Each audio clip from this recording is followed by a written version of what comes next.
He's supposed to be a source of help and support in a time of sadness, but one local funeral director betrayed a grieving customer's confidence. The funeral director charged with fraud. Our top story on News 13 at 4:30. From the Samson Production Studios in the heart of Hazleton, Pennsylvania, it's your News 13. Good evening and thanks so much for joining us. I'm Kathy Bazinski. The state attorney general has charged a Schuylkill County funeral director with lining his own pockets by using customer insurance policies. They've charged him and his business with attempted fraud and theft by deception. But as Matthew Petrillo reports, some of his workers claim they didn't know what was going on. The Orovitz Home for Funerals in Shenandoah had its blinds shut and lights off this afternoon. While its signs read, "Trust us, we care," police charges indicate they only care about making money by preying on the most vulnerable. Its president and funeral director, Stephen Orovitz, is charged with 2 counts of forgery, attempted insurance fraud, and attempted theft by deception. Police say without authorization, Orovitz tried changing a life insurance policy to try to gain $10,000 after a client tried making pre-funeral arrangements. News 13 went to the funeral home looking for answers, but Orovitz wasn't there. You don't know when he might be back? No. While the funeral home itself has also been charged with the same crimes, one worker who wouldn't give her name says she knew nothing about the scheme. Is this something maybe people knew about it here? Oh, no. It came as a surprise to everybody. It came as a surprise? Yeah. Orovitz bail was set at $10,000 unsecured, which allows him to remain free pending further court action. His preliminary hearing is scheduled for May. Still, prosecutors want to make the public aware about the allegations. Now, prosecutors say this is an ongoing investigation. Still, they encourage anyone who made funeral pre-arrangements with insurance information to make sure that their policies have not been changed. Anyone who believes he or she is a victim or has more information about Orovitz is asked to call Special Agent Doug Hillard at 717-787-0272. Matthew Petrillo, News 13, Shenandoah. Crime in Hazleton, unfortunately all too common, but evildoers beware. A man who's tired of seeing the good people of Hazleton fall victim to crime is taking action against it. 21-year-old Zachary Lee says he plans to create a new group of neighborhood lookouts. The new Northwest Crime Watch joins at least a half dozen others in the area, and Lee encourages everybody to look out for one another. We want them to be able to call and report it when they see something to the police and the law enforcement, and we don't want them to be afraid of retaliation, and we want to let the criminals know that we're watching them, and some of them we know who they are, and if we catch them doing something illegal, we will report them to law enforcement. If you want to join the Northwest Crime Watch, be sure to head to the first meeting on May 6th at Perkins Restaurant at 6 o'clock, or you can contact Lee directly. We have his email and phone number on our website, SSPTV.com. And here's more evidence that everybody needs to lend their eyes and ears to fight crime. Almost a dozen parked cars were damaged last night when vandals took to the streets in 2 different parts of Hazleton. Christina Papa visited today to see how some car owners are dealing with the damage.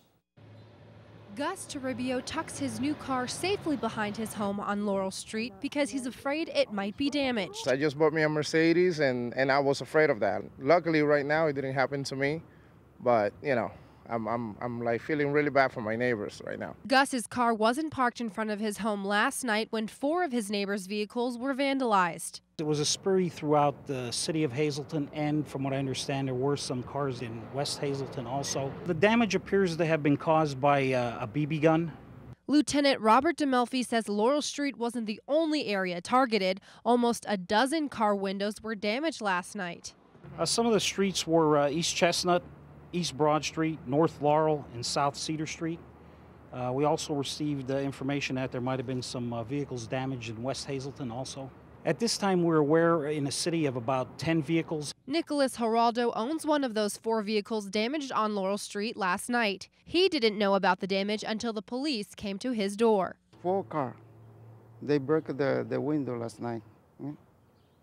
That's terrible. Yeah, the police knocked my door. I coming down. I see the car is broken already, you know. Nothing had to do. But this isn't the first time a car was damaged on Laurel Street. Just last year, one of the car owners says his side mirror was ripped right off the car. Now he's afraid to repair the damages because he thinks they'll happen again. she think maybe she put in the window back today, and then maybe in next week or in a couple of days, the people come back to do it again, you know. As for Gus, he's upset he doesn't feel safe when he parks his car on the street. That's why he's taking extra precautions and watching out for his neighbors' cars as well. I mean, imagine if I were to be parking my car right now in the front, you know, you can't just cover it with a tent, you know, you coming in and out all the time.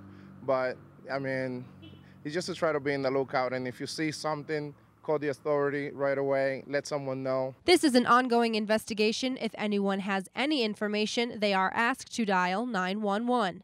Christina Papa, News 13, Hazleton.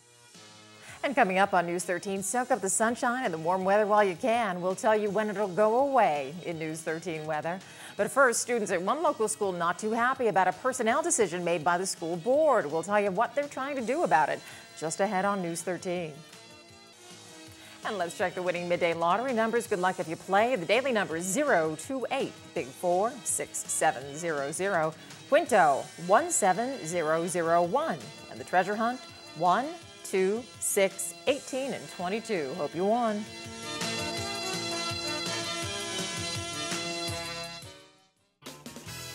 Good evening, everyone, and here's tonight's social news. First tonight, happy 9th birthday to Christina Szymanski. She's celebrated on April 6th, and this wish comes from your family and friends.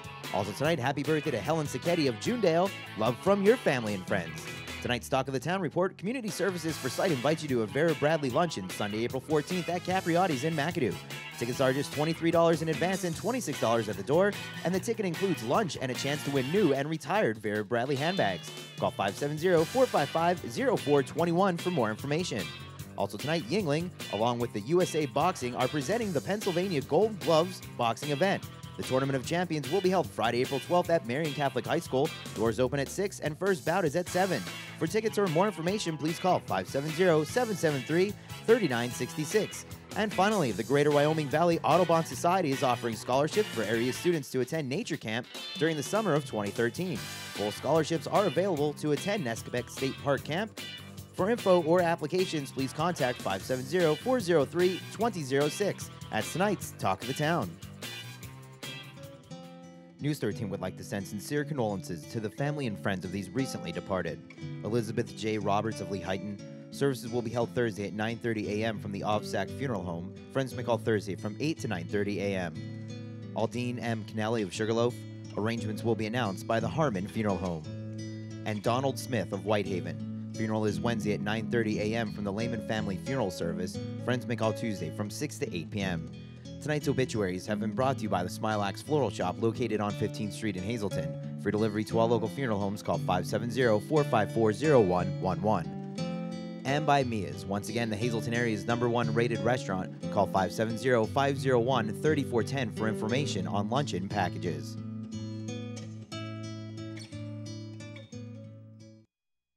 Well, they were taking a stand against the man. Students at the Hazleton Area Career Center petitioning against a hiring decision made during a special school board meeting last night. Christina Papa went to the school today to find out why the students are challenging the board. Some were dressed in black, while others taped signs to their shirts showing their support. Either way, students at the Hazleton Career Center were peacefully protesting the school board's decision to hire a new director of vocational curriculum last night. Last night's meeting, the Board of Education decided on a choice for the director of vocational education position here in the school district, and the choice was a person from outside of the school district. Assistant to the superintendent, Donald Basic, is talking about the board's 5-4 vote that approved the assistant administrator director at the Middlebucks Institute of Technology in Jameson, Thomas Viviano, as the new vocational director of Hazleton Area Career Center, instead of the center's principal and acting director, Lori Herman. Now, Mr. Basic says the students' reaction isn't surprising. Students today are, I think, naturally upset a little bit about her not being appointed to that position full-time. The students aren't the only ones who were disappointed about the vote. Many staff members also spoke out at last night's meeting. Mrs. Herman has been acting in that position for the last couple of years, is well respected by the faculty, well respected by the students. In October of 2012, Herman notified the district that she would sue for sex discrimination if she wasn't appointed as permanent director at the Career Center. However, Mr. Basic says last night's meeting was formal and the students' petitions probably won't make much of a change in last night's decision. The fact of the matter is that the vote was taken last night. A majority of the board did approve the appointment of Dr. Viviano. So my thinking is that it's really not going to have an effect on the person in that position. Christina Papa, News 13, Hazleton. And time now for our regional weather from the National Weather Service. Checking the radar, not a whole lot going on, but you will start seeing occasional bands of April showers moving into the area throughout tonight into tomorrow. But fortunately, nothing big enough to dampen our spirits. Our creative condition is by Connor Wolf, a second grader at Valley End Elementary, and he drew a sunny day, perfect for today. The birds are flying high. There he is outside his house having some fun. Hope he's doing that right now. Let's take a look at the News 13 weather from the National Weather Service for Greater Hazleton. For tonight, it'll be cloudy with some of those isolated showers I talked about, a low around 51 degrees. And for Wednesday, mostly cloudy and breezy with a couple of morning showers, but a high near 72. Occasional nighttime showers with a low down to 54. For Thursday, scattered showers and thunderstorms with a high near 67. Rain will then be likely at night with a low, here comes the change, down to 48 degrees. And for Friday, mostly cloudy with a chance of rain, a high of only 54 degrees, and rain and even some snow showers possible overnight with the low getting down to 40. And for Saturday, mostly sunny with a chance of rain and snow showers again, though, a high only climbing to 51 degrees. Now for Schuylkill County tonight, mostly cloudy with a slight chance of showers, the low getting down to 55. Then on Wednesday, partly sunny with a slight chance of showers, the high all the way up to 75. Chance of showers overnight with a low around 56 degrees. And for Thursday, cloudy with a chance of showers with a high near 67, and those showers likely at night with the low heading down to 46. Then for Friday, rain with a high near 57 degrees. Showers continuing at night with a low down to 40. Then for Saturday, mostly sunny with a high only climbing to 55 degrees. And still ahead on News 13, Joe Madden was pumped up and not very happy. Fred Barletta will show you why in News 13 Sports. And then looking for a career in education, we'll tell you where you can apply for one tonight, coming up on News 13.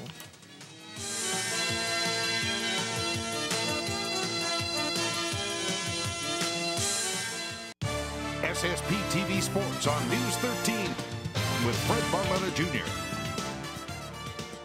There's an old adage in baseball that says good pitching will always stop good hitting, but suppose you don't get good pitching on either side. What happens?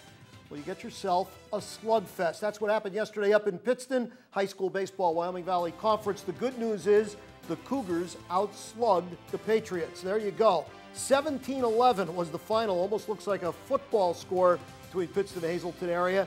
But good hitting by the Cougars, certainly not enough good pitching. And again, 3 errors by Hazleton. The shoddy fielding has been very noticeable early on. They've got to tighten that up, but they get a win. They go to 2-1 in the conference, 3-3 overall, and they got Crestwood coming in tomorrow. Meanwhile, down in the Schuylkill League, now we're talking good pitching. It was by North Schuylkill. 8-1 winners over Panther Valley, who got just 2 hits. Meanwhile, how about Monoy coming up with a nifty 3-hitter as they shut out Nativity? And speaking of shutouts, well, that's what happened yesterday with Tamaqua. 7-0 winners over Jim Thorpe. And for the most part, we got good pitching on the softball field yesterday as well. A nail-biter between Shenandoah Valley and Marion, and it's the Lady Devils that win out 2-1 in this one. 1-0 Monoy over Nativity. So that's about as good a pitching as you're going to get. And we started with a slugfest. Well, let's wrap them up with that. Tamaqua, 23-5 pounding victory over Jim Thorpe. And North Schuylkill, 10 runs, Panther Valley, 14-4 in that one. Now, you can't get away with that in tennis. 3-2 yesterday was the final. Coughlin over MMI. It's the best of 5, and Coughlin got that 3-2. Now, today, baseball, MMI at Northwest. Hazleton area goes up to Pittston in softball, and Hanover and MMI prep. That'll be over in Freeland. On the track, Tamaqua goes to Blue Mountain. On the courts, Hazleton area Myers postponed because Myers doesn't have a team this year. MMI goes to Crestwood. Both those teams, they work. In Hazleton area Berwick, that'll be volleyball action over in Berwick today.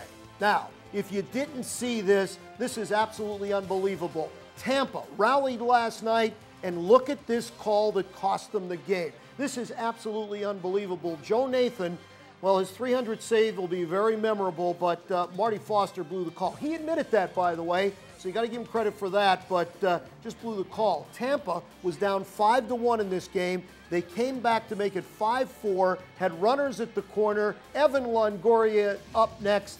It looked like he was going to bat with the bases loaded, but they called this a strike when, oh my goodness, it wasn't. You know, you usually don't see our Joe Maddon get this vociferous, but he had every right to be. In all the years he's been there, this is about as aggressive as I've ever seen him go after the umpires. But you want to know something? You want to know what Joe Maddon's all about? Take a look at his reaction in Ben Zobrist. It actually was tame, considering what was at stake. The only thing I could say here, I echo Joe Maddon's comments. After the game, the skipper said, you just can't have this happen in Major League Baseball. Agreed. Let's hope that when it's all said and done in September, the Rays don't miss out on the playoffs by one game, because if they do, this is the one they'll be bringing up all the way to September as you watch it over and over again. It wasn't a strike.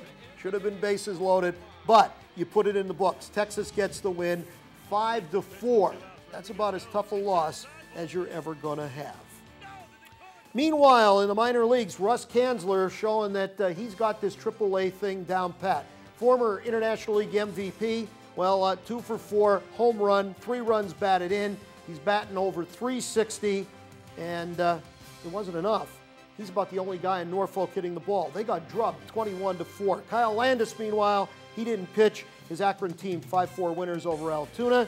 If you're looking for the locals, the Rail Riders 4-2 winners over Rochester, and the Iron Pigs 14-5 winners over Pawtucket. With the weather this way, let's play 2.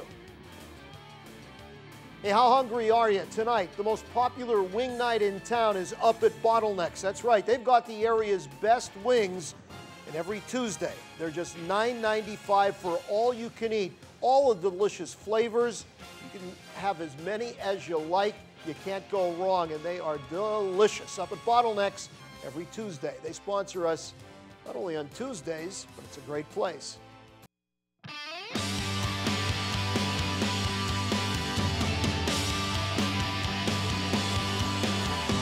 Welcome to this week's Super Segment. I'm here with Dr. Antonelli and Mr. Petrone to speak about this year's career fair. Now, Dr. Antonelli, what's going on this year? This evening we will have our second annual career fair at the Hazleton Area High School from 6 to 8 p.m. And it's an outreach effort on the part of the district to attract the best qualified candidates for teaching positions in the Hazleton Area School District. The folks attending will have an opportunity to meet the teaching faculty from the various departments, as well as building level and central office administrators. And what kind of jobs are available right now in the district? Currently we have approximately 18 openings, primarily at the elementary level. Perfect. So there's a lot that goes on to start this, to make it happen. Can you explain a little bit about what you had to do to prepare for this? Sure. We came up with the idea within the district to reach out to available candidates who are going into the teaching field. And the best way to do that is to reach out to as many local universities as possible. And we heard back from about 12 to 15 of our universities, such as Wilkes and King's and Bloomsburg, Penn State University, and so on. And they're sending out information to their current seniors who are going to graduate in the teaching field. So this is their opportunity to come to our fair tonight and see what we're all about as far as what we offer on the elementary level, middle school level, and the high school level. And what we do is we departmentalize for each of our subjects. For instance, you have a world language department, you have a mathematics department, you have a K through 6 department, and so forth. And what the district is all about as far as trying to improve student achievement. And then we talked about it a little bit off camera, but there's obviously people, maybe not enough jobs, more people come. Is it good for people to come even if they think they're not quite ready to get a job, just to have their name on file? Well, I always recommend people when they graduate to go through the interviewing process because it's something you need to experience. It's a skill that you need to establish to put yourself out there. Be confident. Know that you went through the proper schooling. You have confidence in the university you have chosen. You went into the best field I consider out there, and that's educating our future with educating our youth.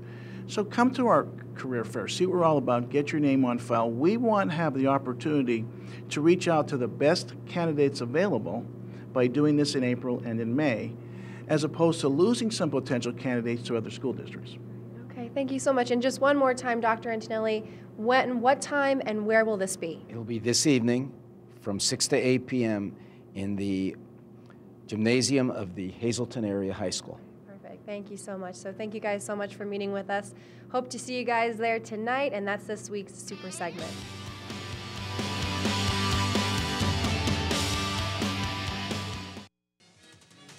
And that's News 13 for your Tuesday. Thank you so much for joining us. You can catch this newscast again with rebroadcast throughout tonight, or just go to News 13's website any old time, SSPTV.com, where you'll always find the local and regional news you need and the community news you want. For the entire News 13 team, thank you so much for joining us. I'm Kathy Bazinski. Have a great night.